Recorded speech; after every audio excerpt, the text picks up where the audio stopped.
everyone, today it is rainy again, so I am inside and I'm going to play with the letterpress. Yesterday I went to Hobby Lobby, I picked up some pink ink because I couldn't wait to get my hands on some. So I used a 40% off coupon, so it was only, well let's see, it was $6.99 and 40% off of that. So, $1.40 off $6.99, about, okay. I'm really good at doing sales prices. That is the only thing I'm good at in math, is if it's on sale, then I know how to figure out how much it costs. But if you ask me anything else, I can't be much help. Okay, what I also picked up last night was that, if you're watching, I'm just using my brayer to spread around this pink ink so that it's nice and smooth. Okay. Also, I picked up some watercolor paper at Hobby Lobby, so that I could see how that would work in comparison to the actual letterpress paper. The only thing I've noticed so far is the letterpress paper is a little bit thicker, but not a lot. So if it makes a pretty good print, then I think maybe I will stock up on some watercolor paper because it's so much cheaper. I guess it depends on what I'm using it for. Okay. So once you have that nice and smeared around, what you're going to do is you're going to pick your plates, and I have a flower and the word hello, and I've already glued them on here.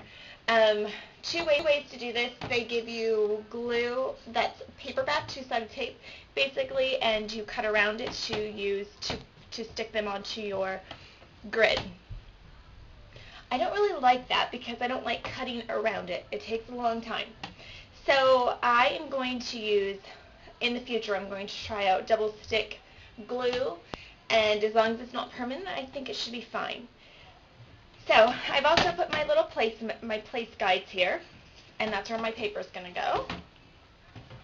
And then after I've done that, I'm going to take the brayer and ink my image. Now this ink, a little goes a long way. I could do several cards with this amount of ink, which was just a dot. Once I have that inked nice and good, I will close it up. And then I'm going to send it through my Big Shot. Now, I did try to do this in the Cuttlebug. It did not work. The Cuttlebug is too narrow for the letterpress plates, so it doesn't actually go through. It was really frustrating too, because a friend of mine has the Cuttlebug, and now she thinks she needs to get a Big Shot. But we always need an excuse to get something. And there is the hello, and if you can see, I don't know if you'll be able to see very well the image and how it's indented, but it would make a really pretty card, really pretty stationery, a business card, it could be anything. So now that we did this, this was the letterpress paper. Now I'm going to use the watercolor paper and see for myself what the difference is. So I'm going to ink my image again, and I have not done this without you, so you will get to see with me if I'm pleased with it. I figured since it was rainy, I might as well make a video. The kids and I ran errands earlier, went to the post office, did all kinds of fun stuff.